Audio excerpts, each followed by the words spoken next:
Well Nahid, কিসের কাপ্পারা? কার কাছে?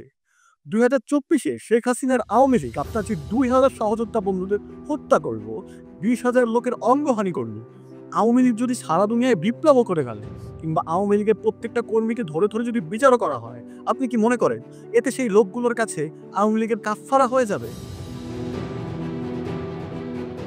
শুধু দুইবার কেন, কোনো দেশ 2000 বারও স্বাধীন হতে পারে, তাতে কোনো সমস্যা দেখি না।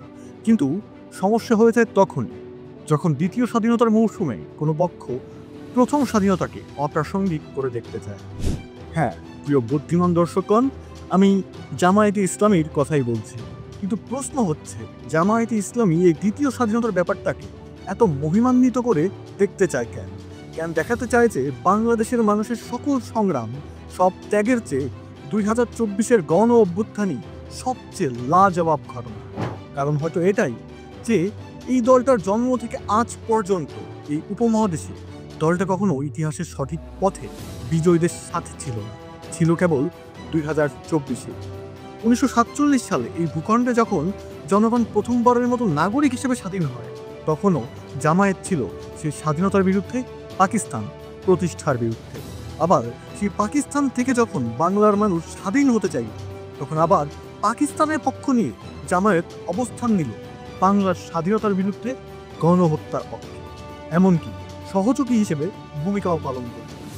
পরে স্বাধীন বাংলাদেশের রাজনীতিতে পুনর্বাসিত হয়ে স্বৈরাচার এরশাদ আমলে পাতাল নির্বাচনে অংশগ্রহণ করে দলটা বৈধতা দিল এক জঘন্য হত্যাকারীর শাসনকে।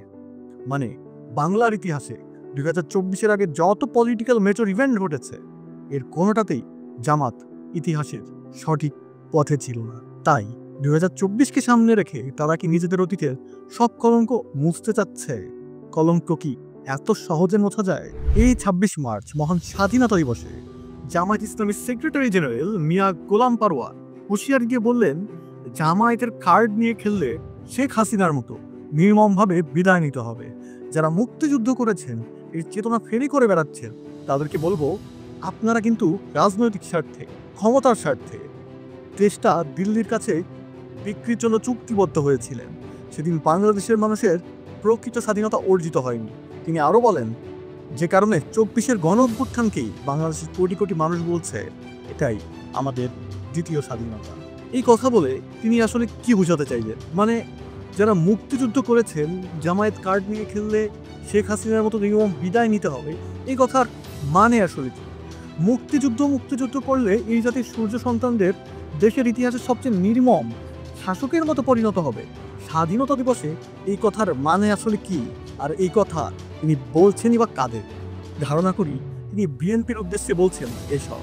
বিএনপি, যে দলটার প্রতিষ্ঠাই হয়েছে স্বাধীনতার অন্যতম প্রধান ঘোষক এবং মুক্তিযুদ্ধের একজন সেনানায়কের হাত ধরে, জামায়াত সেই দলটাকেই বলছে মুক্তিযুদ্ধ করলে পরিণতি হবে বাংলার ইতিহাসের নিষ্ঠুরতম শাসক হাসিনার মতো। ইন্টারেস্টিং। একদিকে জামায়াতের এমন হুঁশিয়ারি, অন্যদিকে জামায়াতের সাথে বিএনপির সাবেক জোট নিয়েও নতুন রাজনৈতিকদের খোঁজা। কয়েকদিন আগে এনসিপি নেতা নাসির উদ্দিন পাটোয়ারি এক ফেসবুক পোস্টে স্বাধীন বাংলাদেশে যুদ্ধাপরাধের সাথে সম্পৃক্ত দল জামায়াতকে পুনর্বাসিত করা নিয়ে আঙুল তুলেছিলেন সাবেক প্রেসিডেন্ট ও বিএনপির প্রতিষ্ঠাতা জিয়াউর রহমানের দিকে। অবশ্য নিজ দলের নেতাকর্মীদের আপত্তির মুখে সেই পোস্ট তিনি বেশিক্ষণ ধরে রাখতে পারেন। মজার বিষয় হচ্ছে, সেই আপত্তি বিএনপির থেকে আঙুল তোলা নিয়ে ছিল না, ছিল জামায়াতের 71-এর ভূমিকা মনে করিয়ে দেয়া নিয়ে। অনেক সমালোচকই যেটা চেয়ে দেখেন না, সেটা হলো জামায়াতের সাথে জোট করার সবচেয়ে বড় খেসারত বিএনপিকেই দিতে হয়েছে। অনেকের মতে বিএনপির সর্বশেষ শাসনামলে যে জঙ্গিবাদের উত্থান, সেই উত্থান শুরুই হয়েছিল জামায়াতের হাত ধরে। অন্যদিকে আওয়ামী লীগ আমলে বিএনপির উপর এত জুলুম নির্যাতনের পরেও জনগণের একটা বড় অংশকে বিএনপি আন্দোলনে টানতে পারেনি এই জামায়াতের সাথে জোট থাকার কারণে। আবার পরে যখন জামায়াতের সাথে জোট ভেঙে বিএনপি সারা দেশে ফ্যাসিবাদ বিরোধী আন্দোলন শুরু করলো, পার্থক্যটা দেখুন। যেমন ধরেন, গত নির্বাচনের আগে বিভাগীয় সমাবেশগুলোর কথাই। প্রত্যেকটা সমাবেশের আগে সরকার দলীয় ক্যাডাররা যখন জেলায় জেলায় গাড়ি ঘোড়া বন্ধ করে দিচ্ছে, রাতে বিরাতে পুলিশ নিয়ে অবৈধভাবে কিংবা ভুয়া মামলায় আটক করে নিয়ে যাচ্ছে, কিংবা নির্মম হুমকি ধামকি দিয়ে যাচ্ছে, তখন প্রত্যেকটা বিভাগে মানুষের ছয় লাভ হয়ে গিয়েছিল বিএনপির এক একটা সমাবেশ।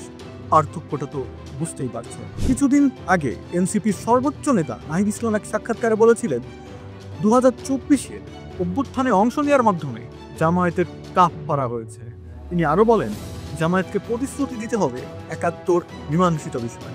এ নিয়ে ভবিষ্যতে তারা রাজনৈতিক বিরোধিতা করবে না, ৭১ বিরোধী অবস্থান নেবে না। এ নিশ্চয়তা তাদের দিতে হবে। ওয়েল নাহিদ, কিসের কাপ পাড়া? কার কাছে? 2024-এ শেখ হাসিনার আওয়ামী লীগ আপনার যে 2000 সহযোদ্ধা বন্ধুদের হত্যা করল, 20,000 লোকের অঙ্গহানি করল।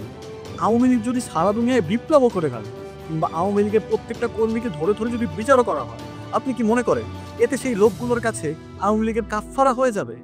আওয়ামী লীগ নিজেরা ক্ষমা না চাওয়া পর্যন্ত জামায়াত কি এখনো ক্ষমা চাইছে? নাহিদ যেমনটা বলছিলেন, জামায়াতকে প্রতিশ্রুতি দিতে হবে ৭১ মীমাংসিত বিষয়। এ নিয়ে ভবিষ্যতে তারা রাজনৈতিক বিরোধিতা করবে না, ৭১ বিরোধী অবস্থান নেবে না। এ নিয়ে তাদের নিশ্চয়তা দিতে হবে। এই ডিসেম্বরেই আমরা দেখলাম জামায়াতের ছাত্র সংগঠন ইসলামী ছাত্র শিবিরের মুখপত্রে এক লোক লিখলেন, 19৭১-এ মুক্তিযুদ্ধ ছিল মুসলমানদের ভুল সিদ্ধান্ত। Seriously man, seriously? এই হলো ৭১ বিরোধিতা না করার নমুনা। আর ভালো কথা, মুসলমানদের ভুল ঠিক নির্ধারণ করার অথরিটি জামায়াত হয়ে গেল কবে থেকে? এই বিশ্বের যতগুলো জায়গায় জামায়াতের শাখা আছে, কোথাও তো আজ পর্যন্ত জামায়াতকে 10% মুসলমানের জনসমর্থনও আমরা পাইতে দেখি নাই। বরং দেখতে পাইছি বরাবরই মুসলমানদের স্বার্থবিরোধী অবস্থান নিতে। 19৭১-এ যে 30 লক্ষ লোকের মৃত্যু হলো, সেখানেও তো সিংহভাগ শহীদ মুসলমানই ছিলেন। আর এই শহীদের সংখ্যা নিয়ে কথা বলতে গেলেই অনলাইনে আল বটর বাহিনী ধেয়ে এসে জিজ্ঞেস করে, আপনার ঘরের কয়জন মারা গেছে? হয়তো তোমার পরিবারে, এমনকি 14 গোষ্ঠীতেও ৭১-এ কারো কোনো ক্ষতি হয়নি। অপরদিকে শুধু আমার পরিবারেই 19৭১ সালে 2 জন শহীদ আছে, আমার আপন নানাজান সহ। এবং যেমনটা আল বটররা মানুষকে বুঝ দেওয়ার চেষ্টা করে যে ৭১-এ মারা গেছে মূলত কমিউনিস্ট এবং ভারতের দালালেরা, এদিকে আমার নানাজান ছিলেন একজন আল্লাহওয়ালা লোক, একজন মৌলানা আব্দুল মান্নান চৌধুরী। ফজরের সময় মসজিদে ইমামতি করা অবস্থায় পাক মিলিটারি নিয়ে এসে তাকে হত্যা করিয়েছিল রাজাকাররা, মুক্তিযোদ্ধাদের পৃষ্ঠপোষকতা করার অপরাধে। এমন ঘটনা শুধু আমার পরিবারের নয়, এই দেশে অন্তত এবং 10 লাখ পরিবার পাওয়া যাবে ৭১-এ যাদের পরিবারের কেউ না কেউ হত্যার শিকার হয়েছে, জখমের শিকার হয়েছে। দ্বিতীয় স্বাধীনতার আলাপ দিয়ে শুরু করেছিলাম। আমি আবারও বলছি, শুধু 2 বার কেন, কোনো দেশ 212 স্বাধীন হতে পারে তাই বলে প্রথম স্বাধীনতা কোনোভাবে অপ্রাসঙ্গিক হয়ে যায় না, নিরাপরাধ হয়ে যায় না। প্রথম স্বাধীনতায় যুদ্ধাপরাধের দায়ে অভিযুক্ত দল। আমি শুধু মনে করিয়ে দিতে চাই, 24-এর কোটা আন্দোলন গণ অভ্যুত্থানের রূপ নিয়েছিল সাধারণ মানুষকে শেখ হাসিনা রাজাকারের নাতিপুতি বলে গালি দেবার পরই। মানে এই দেশের মানুষের সবচেয়ে বড় এজেন্সি এখন মুক্তিযুদ্ধই। আর সেই মুক্তিযুদ্ধের পরাজিত শক্তি হিসেবে যখন সাধারণ জনতাকে ট্রিট করছিল শেখ হাসিনা, সেটাই বাজিয়ে দিছিল তার বিদায়ের ঘণ্টা। তখন লাখ লাখ লোক তুমি কে আমি কে, রাজাকার রাজাকার বলে যেটা করছে সেটার নাম আইরনি। জামায়াতের এটা মনে করার কোনো কারণ নেই যে রাজাকার রাজাকার বলে এই দেশের মানুষ রাজাকারদের মতো ভিন্ন হওয়াকে উদযাপন করছে। জামায়াত ইসলামীর সেক্রেটারি জেনারেল মিয়া গোলাম পারোয়ার যিনি বলেছেন, জামায়াত কার্ড খেললে বা মুক্তিযুদ্ধ করলে পরিণতি হাসিনার মতো হবে। তার উদ্দেশ্যে উর্দু ভাষার আমার প্রিয় কবি ফায়েজ আহমেদ ফায়েজের কবিতা একটা লাইন দিয়ে শেষ করতে চাই। বলে রাখা ভালো, এদেশের পাকিস্তানি দোসররা যখন পাক মিলিটারিকে সহায়তা করে যাচ্ছিল একটা গণহত্যা সংগঠিত করে এদেশের মুক্তিকামী মানুষের স্বাধীনতার আশাকে ধূলিসাৎ করতে, তখন সুদূর পাকিস্তানে বসে কবি ফায়েজ আহমেদ লিখে যাচ্ছিলেন বাংলাদেশের জন্মের পক্ষে কবিতা। বাংলাদেশের পক্ষে নিয়মিত সংগঠিত করছিলেন পাকিস্তানের মানুষের জনমত। তার একটা 2 শব্দের বিখ্যাত লাইন দিয়েই শেষ করি, হাম দেখেঙ্গে। পোস্ট দেখুন, ভাবুন, পড়ুন, থাকুন পোস্টের সাথে।